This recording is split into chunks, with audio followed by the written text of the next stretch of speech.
in such a good organization, SBI, the country's leading bank, and in which he is working at very, we can say, a very good position.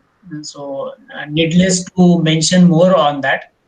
And as far as his past experience is concerned, he's worked in NSDL, ICICI Securities, and some of the experience also in Coca-Cola and all other companies also. As far as competencies is concerned, he has developed several competencies. So which involved stressed asset management, exit plan execution, credit compliance, documentation, relationship management, legal matters. So we can complete all the areas of these things he has already covered. As far as education is concerned, definitely we are calling him doctor. So he has a PhD holder, NET, MBA, LLB, CAIIB, and basically commerce graduate. He is a certified securities market derivative market dealer, certified business analyst from University of Pennsylvania, and certified research analyst. So we can say is a highly qualified, and he has published 9 research paper and 5 articles in various journals and magazines. So, in a nutshell, we can say our today's distinguished speaker is all-round experienced as well as well qualified. So, with this brief introduction, without wasting time, I would like to request Divya Kumar kindly begin with his CEP. Thanks a lot, Deshpande sir. Yeah. Hello and very good evening to all distinguished members of ICI, and I believe future CMAs are also there in this CEP program. Let me start this conversation by expressing my thanks to our Pimpri Chinchwad Akodi chapter of ICI, and especially our chapter chairman Shri Jainji and CMA Shri Dhananjay Vasyanji, Deshpande sir, Sagarji, for their invitation to this CEP on this topic, PSU banks, the unsung heroes of the economy. Sir has already shared my introduction with you, all the distinguished members who are present here. However, what he was not aware is that I have a background and a strong bond with Pune itself. I myself, my wife, my sister, all have studied in Pune. We have worked in Pune for many years. Dehu Road was my first branch when I started working with SBI. Shivaji Nagar, Deccan branch, I worked for some time. So I have many sweet memories, emotional attachment with Pune. So from my side, I thanks once again to our PCA chapter for reviving those sweet memories. Yes, definitely. Thank you, sir. And looking after the current PSU banks are in focus after the budget announcement, and the subject is absolutely, we can say, pertinent. They are really hero now. Those who are not purchasing any share of PSU banks now, everybody is jumping on. So really, they become hero of market. So let me, thank you, sir. Let me start this conversation with certain food for thought by showing you a bit news item. There are 2 news items which you can see on your screen. Now, the one item the first item is 2020. It is of Feb 2000, basically 14th of March 2020. The news says the Yes Bank to get a lifeline support as government approved SBI rescue plan. We all know what has happened with the Yes Bank and how it has become a stale bank, and PSU bank like our bank SBI came to rescue to it. And this is the latest news, recent news, wherein we have seen a few other banks, which shows that this was not alone in the story, and the story goes up to PMC Bank, the story goes to Lakshmi Vilas Bank, the story goes ILFS, the story goes DHFL. So these are the scary story of the private sector banks, private sector financial institutions on the one hand. The second hand, on our screen, we have 2 news items, which is again the recently budget related news items. In these news items says that government is privatizing a few public sector banks, and they are trying to set up a DFI. DFI is nothing but a domestic financial institution for infrastructure projects. Now, somebody may ask that recently we have seen a debacle of few private banks all over the world. And even in India, we have seen this 4 or 5 institutions, private institution, which was singed or given a lease of life by public money. We are also acknowledging today that we need a government financial institution only for funding infrastructure projects, because we found that private segment was not sufficient to finance these large gestation period infrastructure projects. We also see in the nowadays in the news channels that newspapers that even after heroic act of public sector bank in saving blue-eyed private sector bank like Yes Bank and its depositors, the most important part of the banking system, the newspaper has still filled the demand of privatization of PSBs. And what critics actually have to say is, critics are comparing PSB's performance with the private sector bank's performance basically on various business parameters. What they are comparing is business increment, they are saying, which is correct. They are saying the business increment in private sector's institution is higher vis-a-vis PSU banks. The NPA is higher in PSU banks. The loan growth book has come down in PSUs. The return on equity is again low in PSU segment. The return in stock market is not coming except this recent stock market bull in the PSU banks, but otherwise the stock market was not good. The profit and provisioning position was also under stress. So basically they were quoting the following reason. One, PSB has come down in incremental loans in last some years. PSB has higher NPA versus PSBs. Sorry, PSBs have higher NPA versus private banks. Return from market is lower in case of PSBs than private banks. So which is truth actually, was a truth as far as these factors were concerned. And the critics were of the view that PSBs need new shareholders, new management, and more professional human capital. The point which we would like to cover up here is, do we really think that question is the PSB banks are no more to be bank upon? Have they lost their market and social relevance? And biggest all in the current scenario, is the privatization is the best remedy, as suggested by various authors and critics. I believe before reaching this conclusion, let's understand the role played by PSBs during critical times and their role in the economy, and then decide what the roles they are playing in the Indian economy and for this citizen, and then compare it with the private players.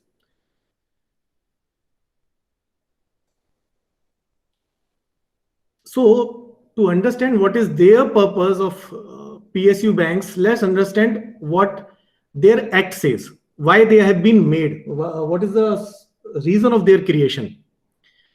On the screen, I have a State Bank of India Act 1959. This is the first objective paragraph of State Bank of India Act. This was 1955 Act, by which State Bank of India came into the picture, came into existence. It took over the Imperial Bank of India.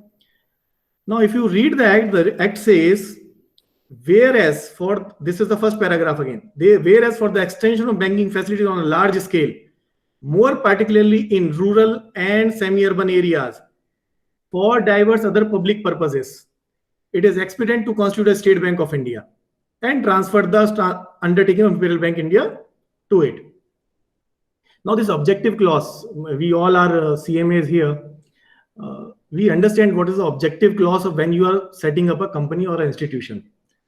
This objective clause clearly defines that banking is to be extended on a large scale, especially in rural and semi-urban areas, and for diverse other public purposes. So my interpretation says that Act puts social model of the banking on a forefront and not a capitalistic model of the banking, when it says, okay, let's make money from the stock market for its shareholders. So believe me, the SBI is not, as per this act definition, The purpose of setting up SBI is not making profit for shareholders. It is there to serve all the stakeholders of the economy. It is there for serving the social model of the banking. We'll also see in the next slide what the objective clause of other PSU banks says. If you look at the picture, we have banking companies acquisition and transfer of undertaking Act 1970. Anybody who's a bit knowledge of history will know the first nationalization of bank was done 1969.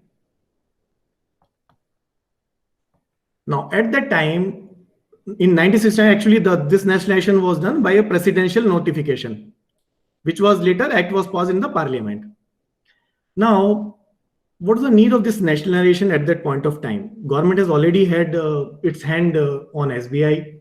SBI was doing what was supposed to be done for meeting the national objectives. Actually, we had faced two wars in 1962 and 1965. One was with China, the other was with Pakistan. And economy was in a very bad shape when this war has happened. And people know that we didn't have even enough food to feed our population. The government was facing many challenges. To meet those challenges, government thought many programs. For example, like feeding of the population, government thought, let's come up with the Green Revolution program. This was again Shastriji started and taken over by Indira Gandhi ji. At that time, to generate resources, to have more resources in the hands of the government, and to serve the overall national goals, this nationalization was done, which helped the government in having the Green Revolution. So again, let's go by what the definition of this act says. This act says, an act to provide for acquisition, transfer, undertaking of certain banking companies having a size, resource, coverage, organization in order to control the heights of the economy and to meet progressively and serve better the need of development of the economy in conformity with national policy and objectives. So national policy and national objectives. This is the sole purpose of setting up this PSU nationalization. There's no act which is mentioning that, okay, come and make money in the stock market for the government. Nowhere. So the purpose of showing these slides was basically to understand what the role of these PSU banks is there in the economy, why they were set up, what is their main objective of being set up, and whether they are fulfilling those roles or not. Now let's go to the next slide. Before I go to the next slide,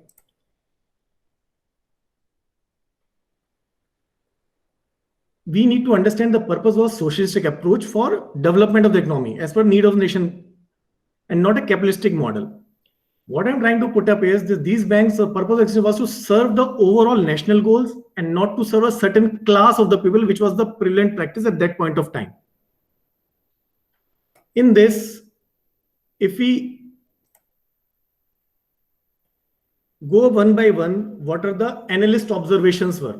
First observation of the analyst was that there was no incremental loan disbursement growth over the past some period of time. Yes, that is true, but this is also true that 11 of PSU banks were facing PCA. Now, what is PCA? I'll cover it in a further slide.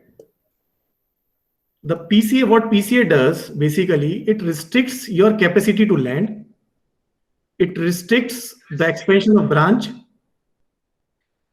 It restricts the dividend distribution, repatriation of profit, infusion of fresh funds by the promoter. It provides for more provision for asset impairment, any restriction, pay hike, director fees payment, even the basic thing like recruitment. So basically, these majority of public sector banks were facing PCA, that is prompt corrective action in recent years, which has restricted their capacity to lend.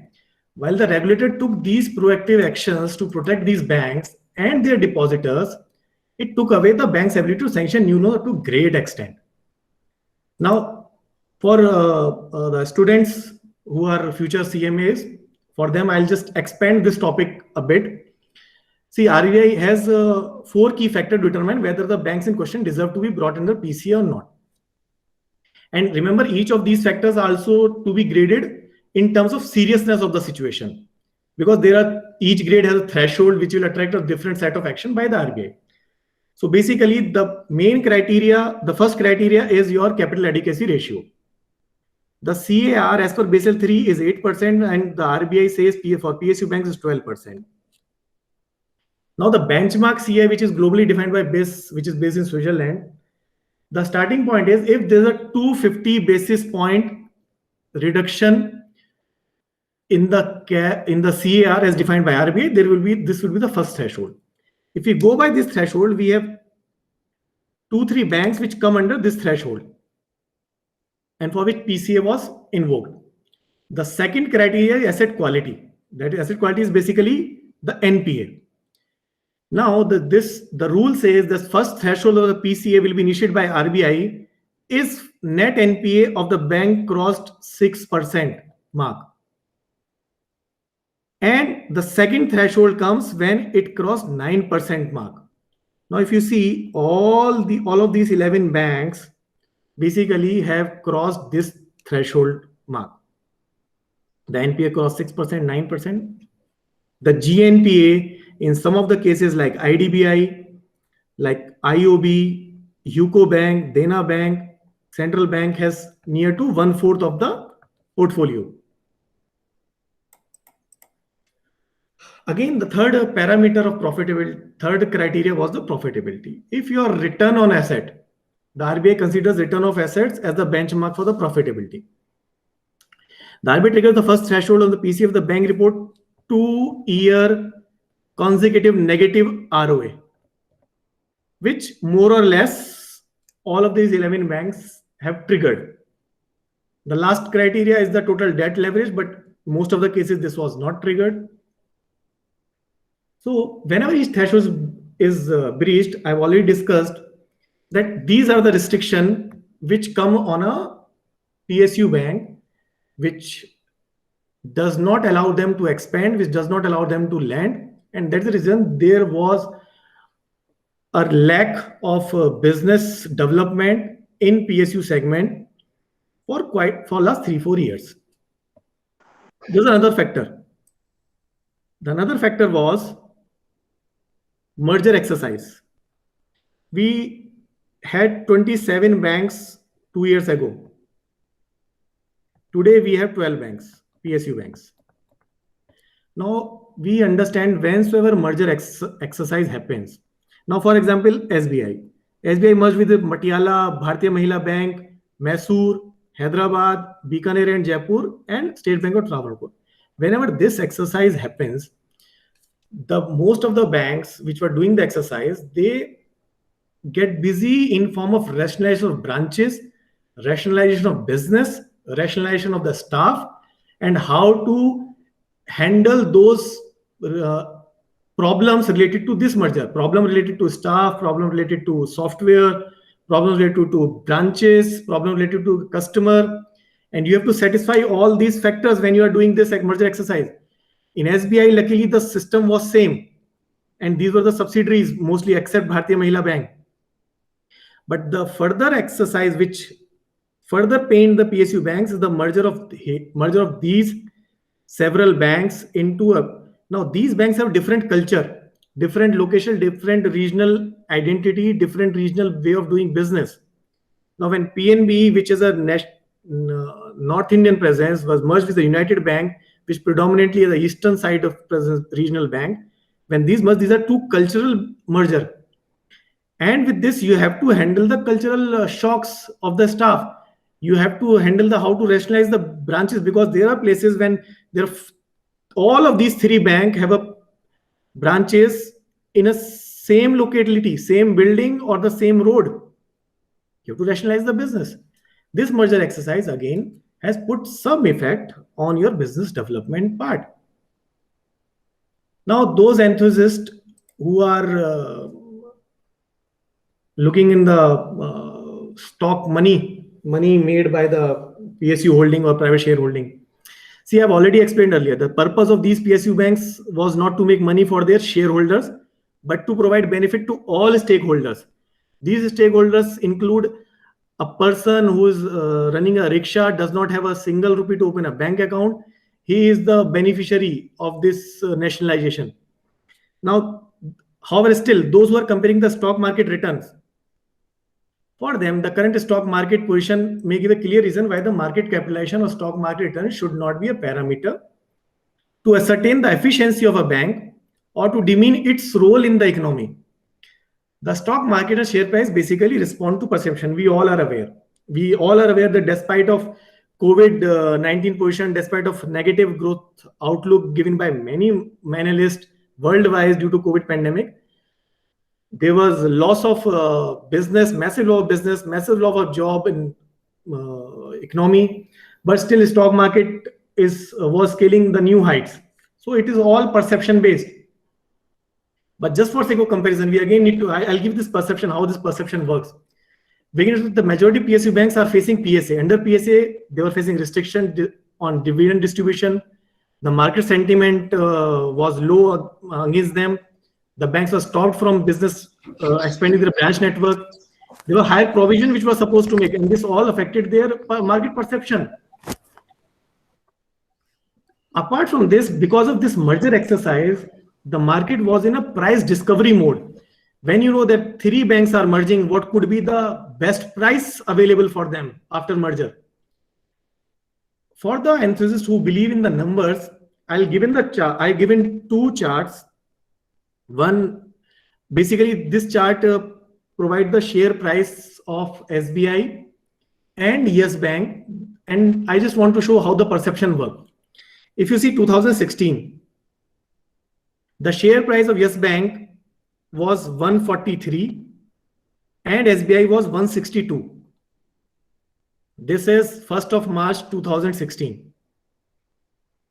Now, as and when we started moving on 17th of August 2018, the stock of Yes Bank hit all-time high and it achieved a closing price of 392.95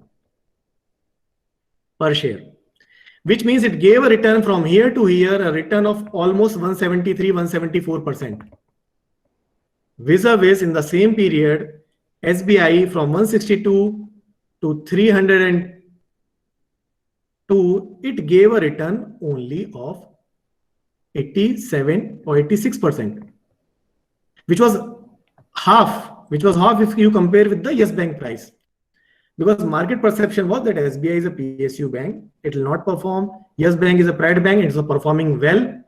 And believe me, both of the companies are listed, so everybody knows what is happening in their balance sheet.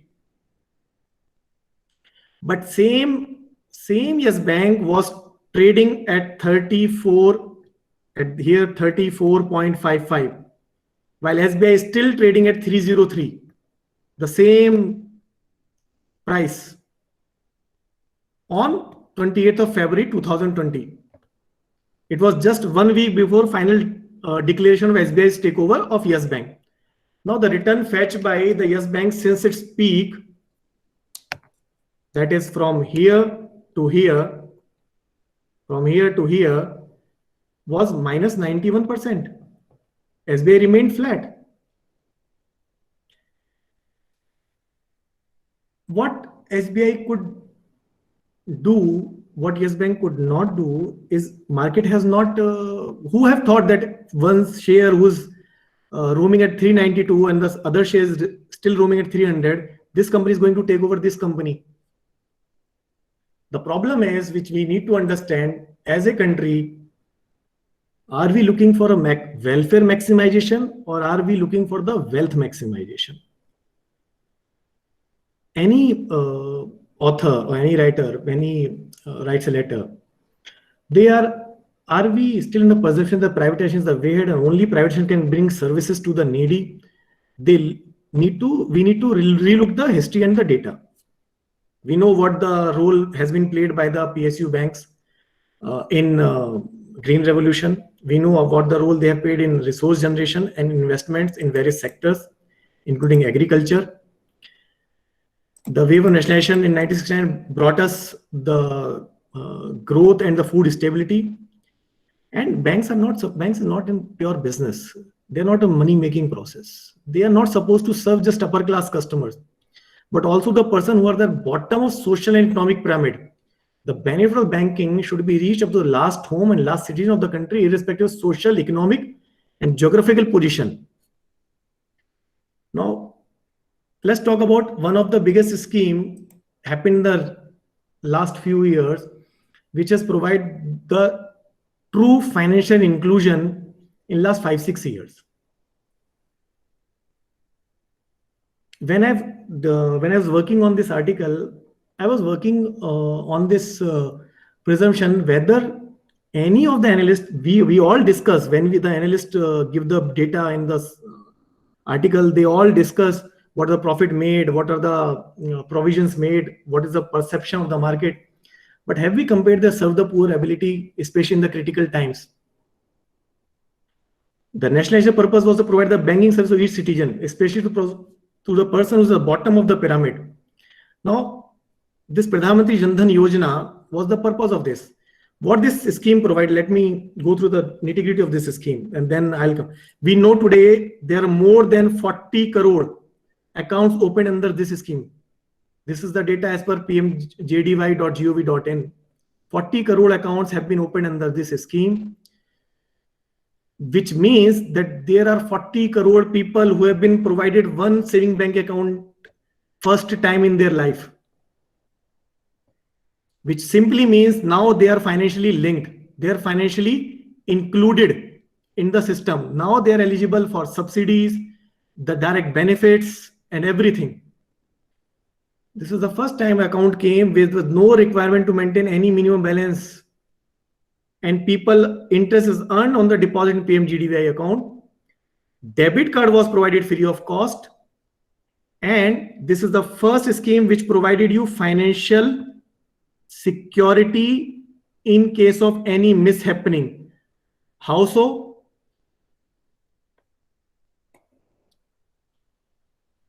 How so? This scheme provided an accident coverage insurance of 1 lakh, which has now been extended to 2 lakh rupees, a life insurance cover of 30,000 rupees, and this was the first scheme which provided OD facility up to 10,000 rupees for eligible account holders, which means the access to the bank finance, the loan, is first time made available, and there were 40 crore beneficiary of this scheme. 40 crore, which is not the population of many countries. This scheme also brought in the financial inclusion, financial security benefits in form of Jan Dhan Yojana, PM Jeevan Jyoti Yojana, in 12 rupees, you are getting an insurance. Atal Pension Yojana, you are getting a 5,000 rupees insurance policy, and Mudra scheme benefits also. This all brought in under this scheme. Now let me show you the facts, how this scheme has been implemented by the PSU banks and the private banks. The data which is here, it shows up to September 2020. This data I have taken from my article, data I have not updated here. We have almost 40.6 crore Jan Dhan account, 40.62 crore Jan Dhan account. Out of this Jan Dhan of 40.63 crore accounts, the private banks have provided only 1.26 crore, which eventually turned to only 3.10% of the beneficiary. Which means if you are a private bank, you are not servicing at least for 30-45% population of the country, which is being taken care by nobody else than a public sector bank or the RRBs which are promoted by public sector banks. So public sector bank opened 39.36 crore accounts since 2014 under this scheme.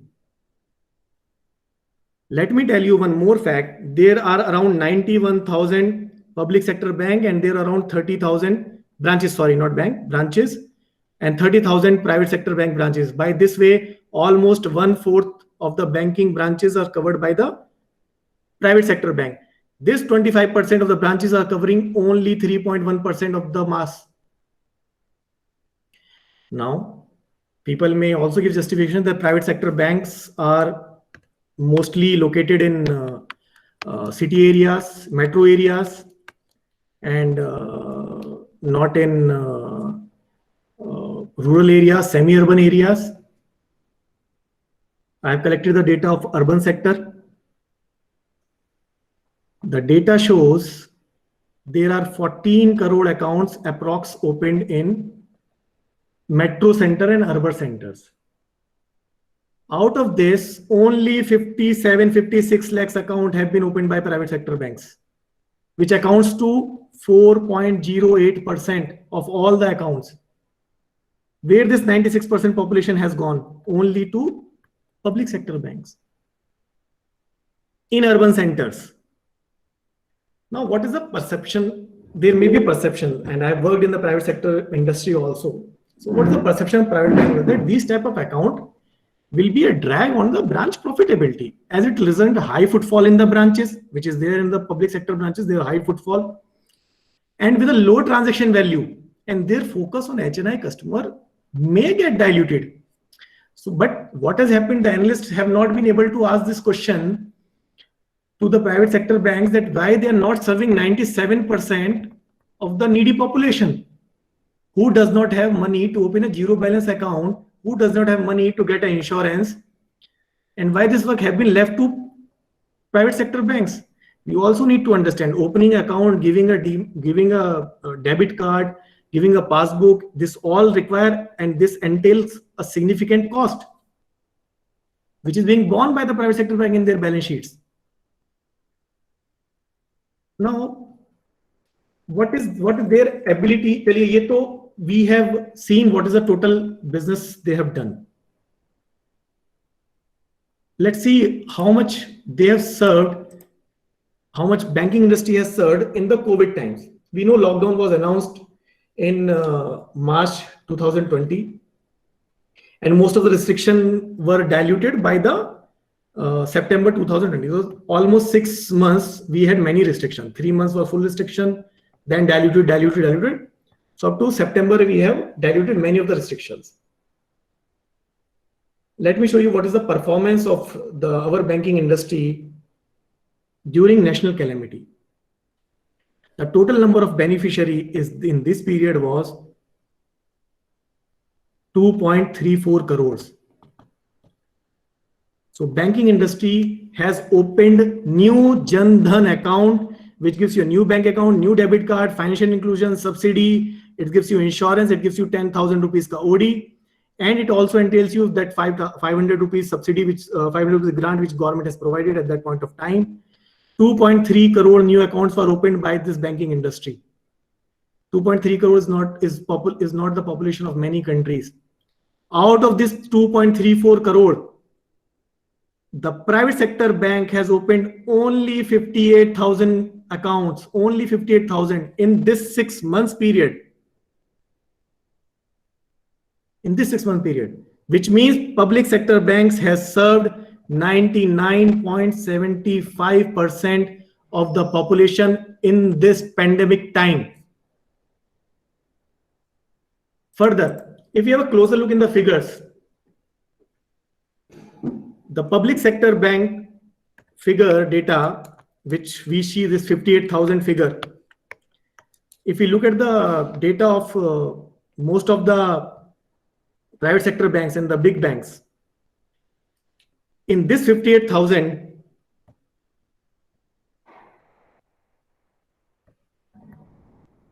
in this 58,000, 92,778 accounts were opened by the Jammu and Kashmir Bank, which came under the control of central government after the merger of J&K states with the Indian Union. 92,000 out of 58,000 accounts, if it is opened by Jammu Kashmir Bank, it means all the national level private and the big large private sector banks with the branch network of 30,000 has opened negative accounts. And let me share with you, The biggest private sector bank with 5,000 branches opened only 17,693 Jan Dhan accounts 6 months period. The second largest bank and the third largest bank like ICICI, Axis, Kotak, RBL, City Union, they all have negative growth in number of Jan Dhan accounts in this COVID period.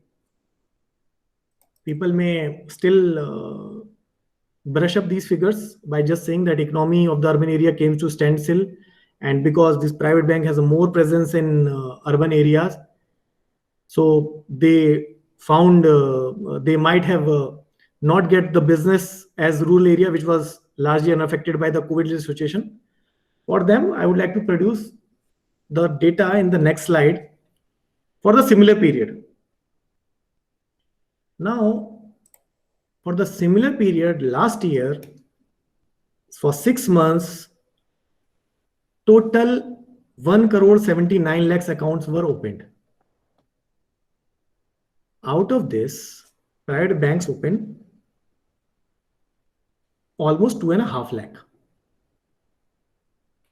Now, 2.5 lakh means it is 1.42% of all Jan Dhan accounts opened during the period. So still PSU banks served 98.58% of the population, needy population, I would say. The more statistic fact which we would like to know is that this year, private sector bank opened against 250,000, private sector banks opened only 58,000 account, which is 77% less than what they opened last year for a similar period. While PSU banks, as against last year, opened 2.34 crore accounts, which was 33% increase in number of accounts for the similar period.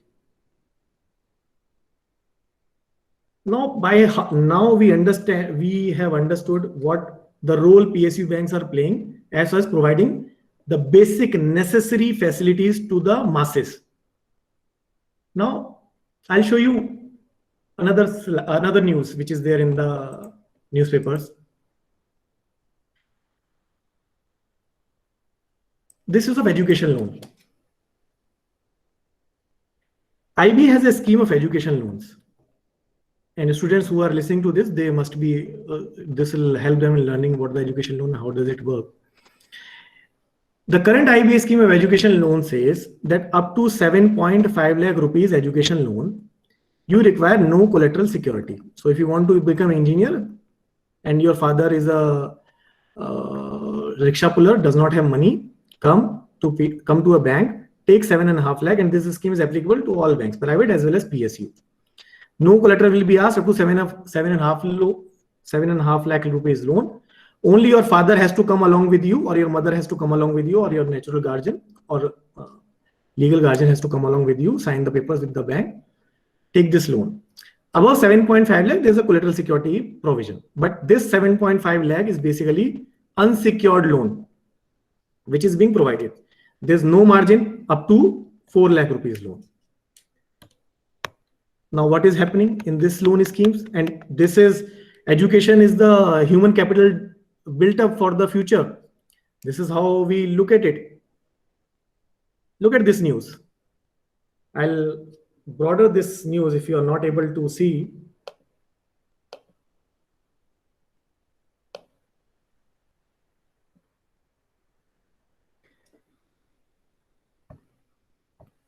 Over 90% education loans are provided by public sector entities in India. This is what RBI says. The industry are still relying on government banks for education loans. So the private banking industry, which holds 25% of the branch network in the country and predominantly in the cities, they are providing only 10% of the education loans in the country.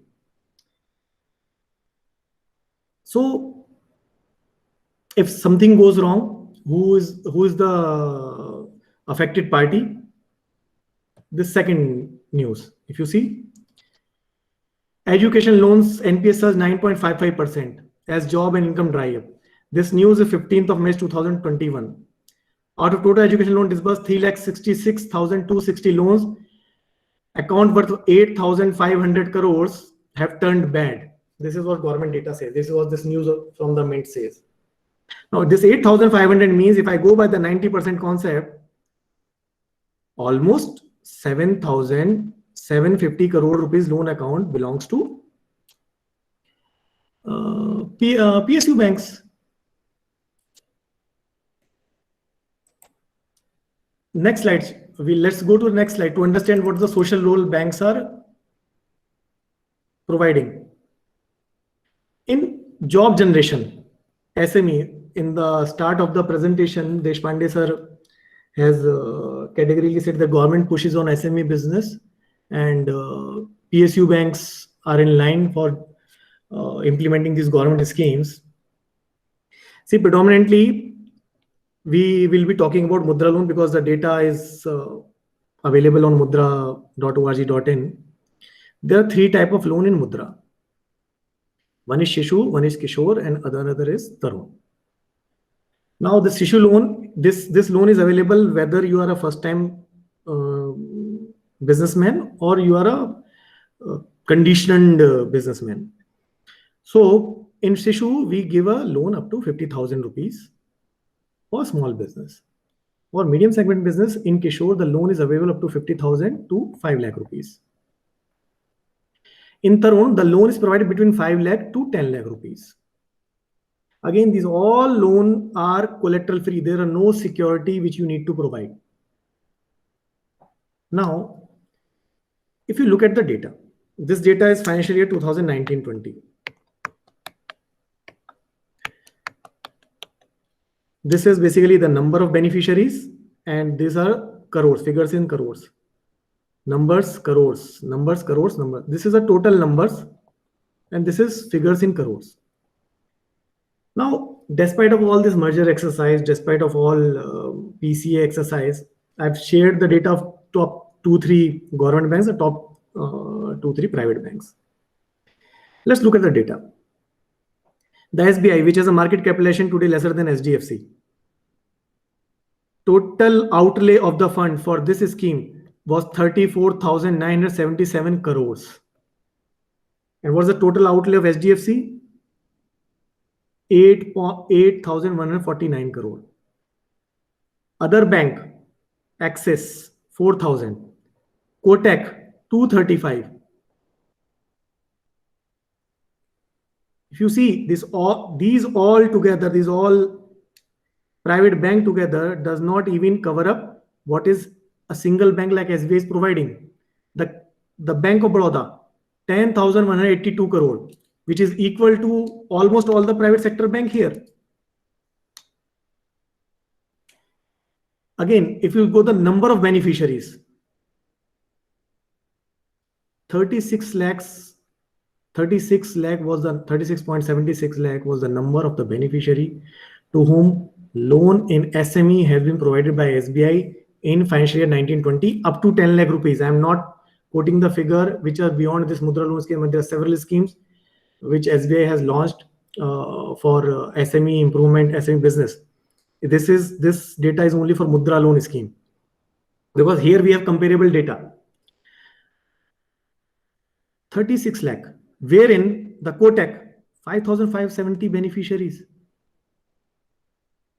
ICICI is 3,76,000 beneficiaries. Can we compare this data? If you go on the Shishu loan, 811 loans, 159 loans from Kotak Bank. Yes Bank, 17 loans, 183 loans, 121 loans. By outlaying of 2 crore rupees, 17 crore rupees. I do not understand how we are going to help the masses. Yes, we can, with the private sector, we can help the classes. But what about the masses? If we go by this data, who's going to help the needy person who does not have security with them and he wants to start the business? So the purpose of writing this article and the purpose of this presentation to show that we need to understand that only the private banks are today still not in position wherein they can take the center position of the finance sector or financial economy of the country. Then this is not they are not going to help the mass population of the country as far as providing basic banking facilities, financial inclusions are concerned, or financial securities are concerned. See, if we look at this data, this is number of RuPay debit card issued to beneficiary. The number of RuPay debit card is 30 crores, which has been issued by the public sector banks altogether. 29 crores by public sector banks. This 30 crore means today 30 crore of the population has some kind of insurance with them if something goes wrong. This fact has never been achieved by anybody.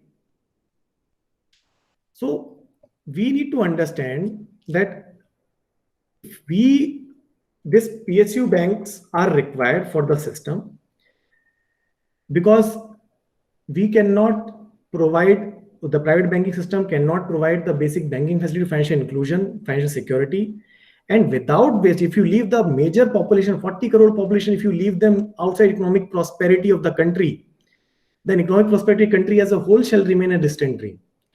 Now, do we need to criticize the PSU banks for ensuring financial inclusion for most of the population of the country who does not have money in their pocket to afford banking facility or financial securities?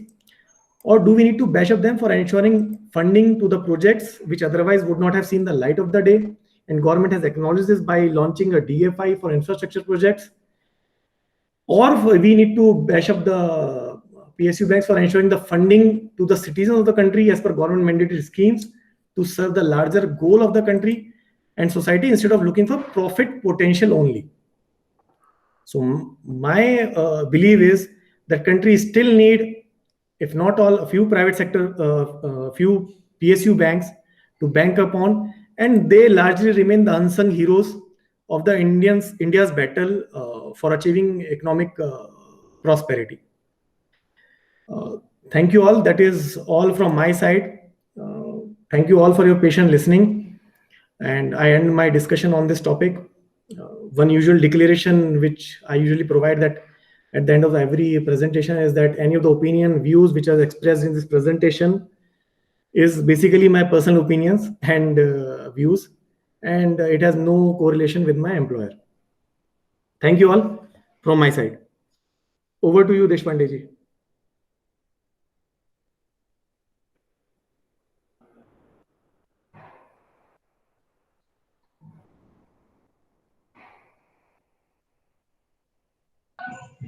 Okay. If anybody has a question, they can unmute themselves and ask the questions. Please.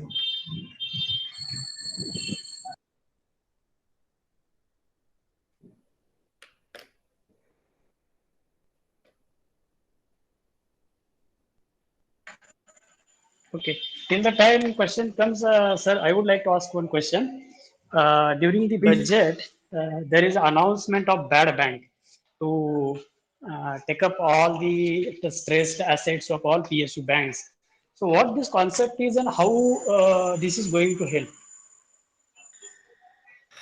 See, I've opened this part of the PPT to make you understand this concept. See, what has happened in the past, government want quick growth of the economy, and the growth of economy is not possible unless and until we make bank funding available to the entrepreneurs. That is a fact. Now, what happens whensoever we have economic cycles in the economy. We have seen 2008 meltdown. Then we have seen 2014 to 2015. There was again a big NPA rush.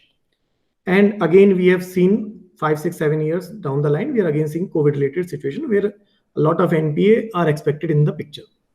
Now, what happens?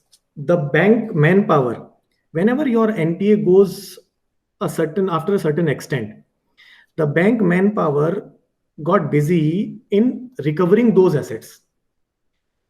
And manpower, because the focus shifts to recovery of these assets,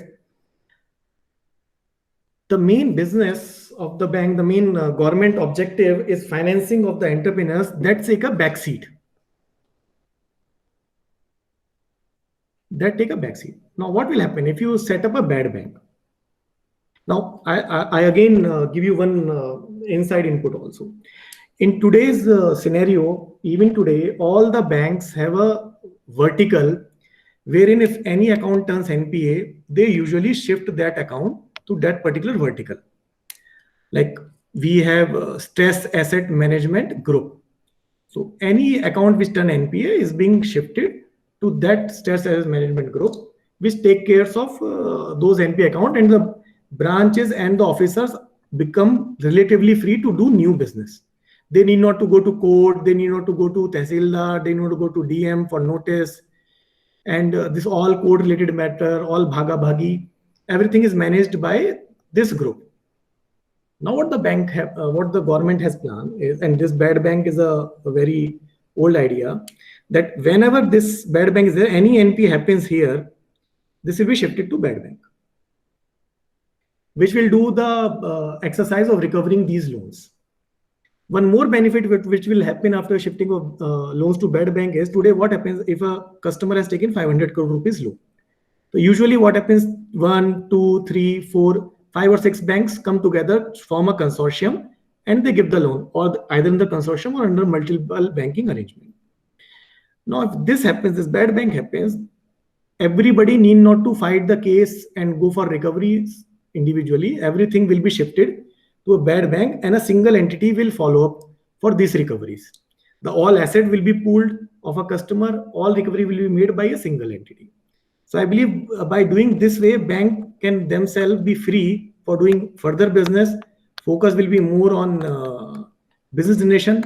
And what happens on psychological level also, it helps. Now what happens on psychological level, whenever NPA happens in the system, bankers are not businessmen. They are not supposed to know what is going to happen. Nobody knows what is going to happen in the term of COVID. Nobody knows that 2008 meltdown will happen. Now, what happens whenever account goes NPA? The officers who are doing the business, who have done this loan sanction or business, they face sometime hard time in explaining what has happened. Now, I'm a part of the system, cannot disclose much, but the thing is, they really face hard time. Now, this hard time will not be faced if these things start happening like a bad bank, where the pooling may happen. Idea is still a distant dream. We hope this may happen. Government might have a pious objective behind it. Over to you, sir.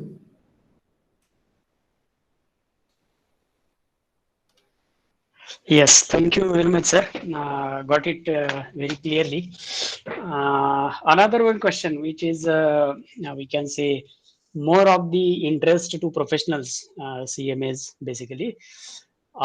This ICB, this code, insolvency code, how much it's useful to banks, basically not only to the PSUs but all banks, and how this role of professionals can be increased in this, or what is exactly happening, because I'm just basically looking after this COVID situation. Some of the stay has been given for ICB related recoveries. So what will be the exactly your views on this? See, again, whatever I'm going to say is not my employer's view. Okay. See, what has happened, IBBI was launched with a very fanfare of understanding the point. What used to happen actually? And if you see IBBI may, even today, only the big cases are going, because that suits the banks and the borrower both. Now, what happened? We need to understand what happens in the banking. I'll come on the last screen, just a second, just for sake of explanation. Now, what happens if you are given a loan of say 20,000 crore rupees? If you see, most of the IBB loan are big ticket size. 20,000 crore, when you have given a loan, there are few factories, few residentials, few assets here and there, stocks, few receivables, These all things are there for a company of 20,000 crore rupee, to which you have given a loan 20,000. Now, for example, a factory. Let's take a case of factory. Now, this factory had, say, 50 machines, 5 structures. Now, if bank start recovery process, even if you get a possession of this factory, if you want to sell, who is going to come and give you 50,000 crore rupees? Okay, you take 20,000 crore rupees, the factory is mine.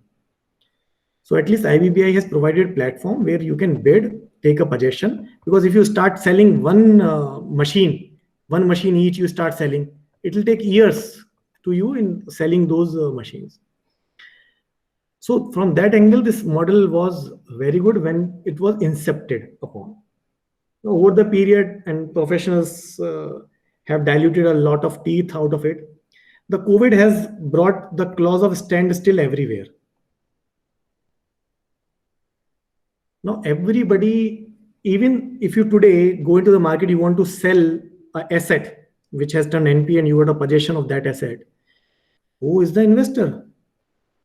You will not get the fair market price. We have seen this in case of because there's job loss.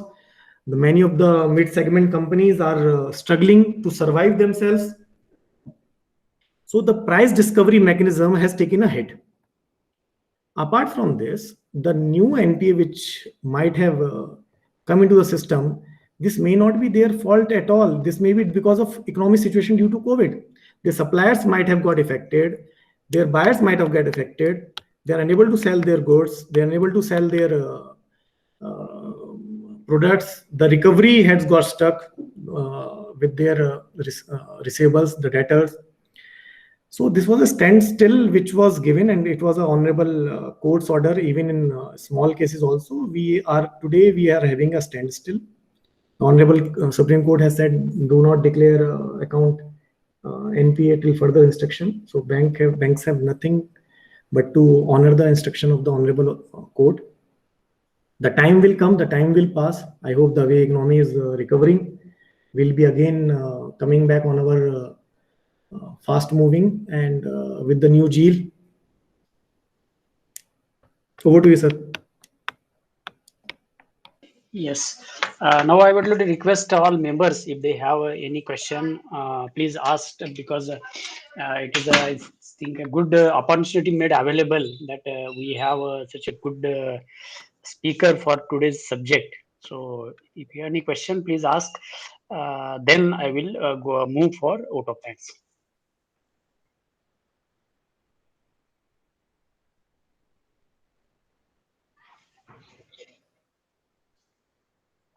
Yes, anybody? If please tell me if really, because if no questions are coming, then it is a very really scary for me, because only two meanings are coming out of it, and both are at extreme direction.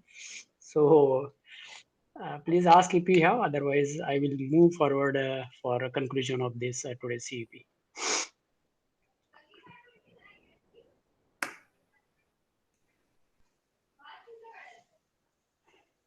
Sagar.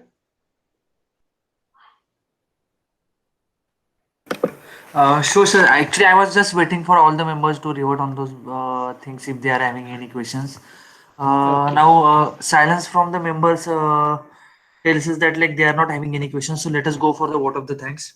So it's been a pleasure with you, Agarwal sir, and thank you for being with us. Sagar. And yes, sir. Yeah, I have some of the things to share, but then we can move for that. But I thought that still the time I will check. Conclusion is still pending, so that I would like to do, and then we can move for vote of thanks. Okay, sure, sir. Then we will wait for 5 more minutes. Yeah, okay. So, sir, I would like to put forth few points in addition to your deliberation. Please, sir. Yes.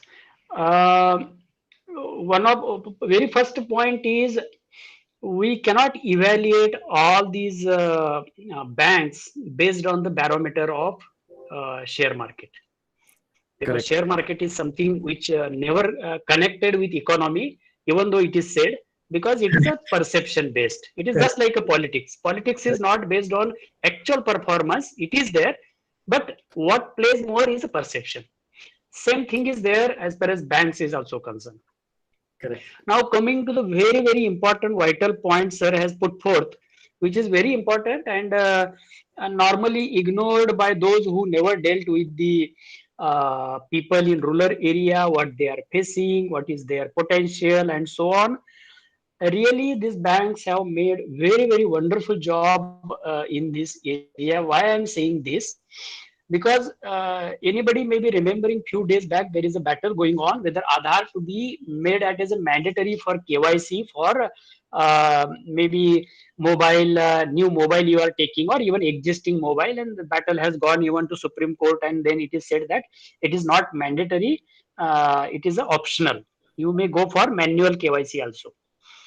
So one point I come to my mind that why this level has came, and some of the articles I read and I come to know that there is a huge amount of potential saving by doing the KYC through Aadhaar, Correct. and that cost is approximately 100 rupees per user, which is very, very huge for mobile companies. Correct.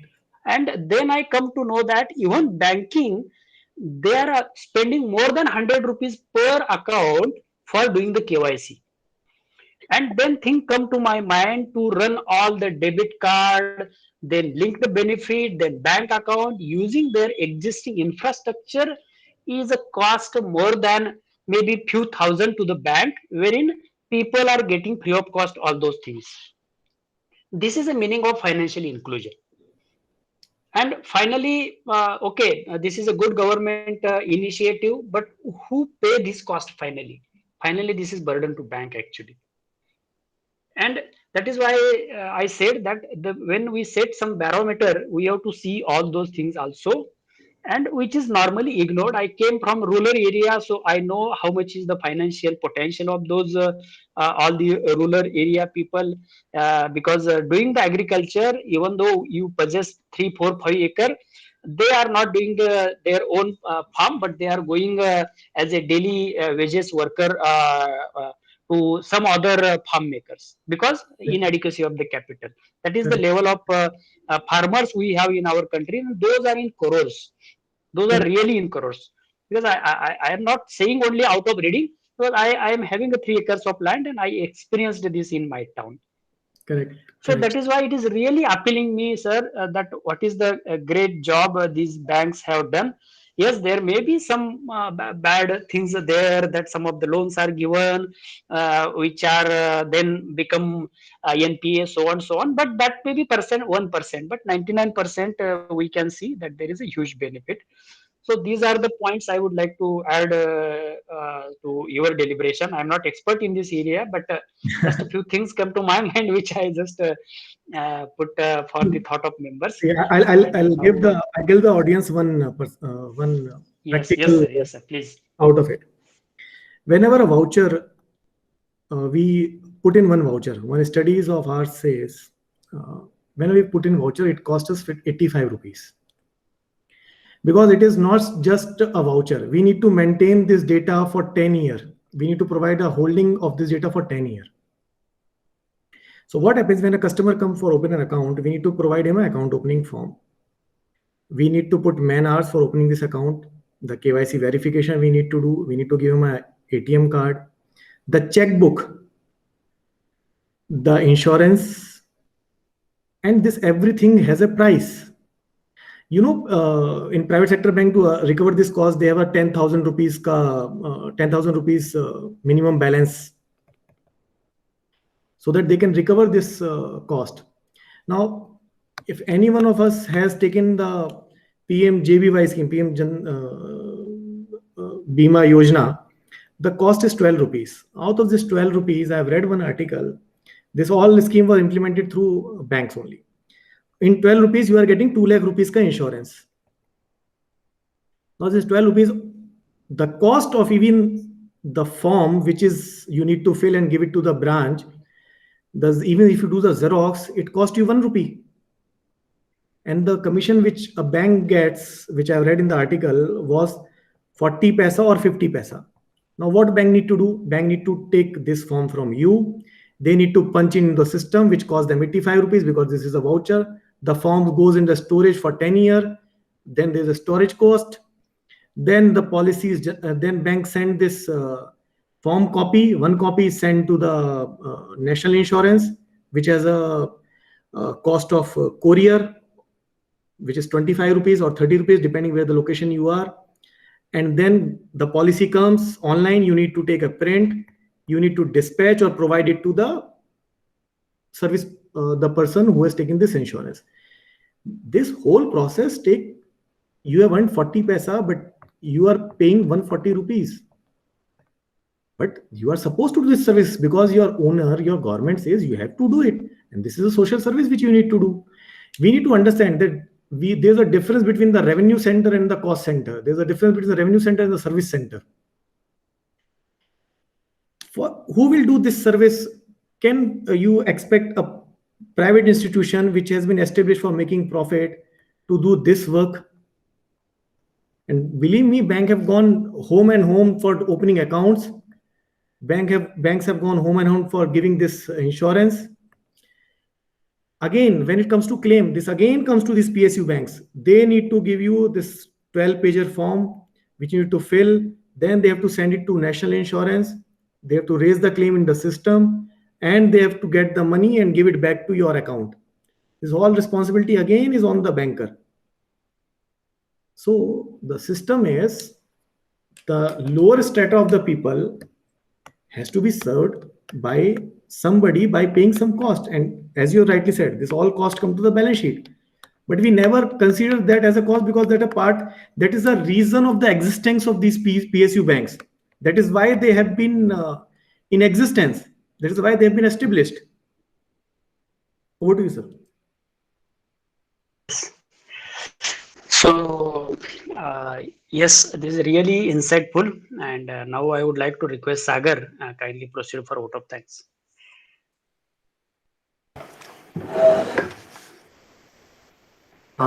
Thank you, sir. So thank you, Himanshu sir, for being with us on this fine evening, and it's been a pleasure for us to have with us. I hope you also enjoyed being with us, and it's been a pleasure to listening to you. I am sure everyone we are here, more than almost 15 number of participants joining this CEP has benefited from these things and from listening your session. So in future we are looking forward to have such a few more sessions, and definitely we would like to continue this relationship forever. One thing I would like to also mention over here is that today at the same time there are almost 3 CEPs are going on, so that's why we have seen such a little bit lower attendance. But definitely from the next time while scheduling this CEP, we will take care of those things. I would like to also thank to all the members, all the participants who have taken out their time and joined this wonderful session. So thank you to all the participants, and stay tuned with us for the next CEP as well.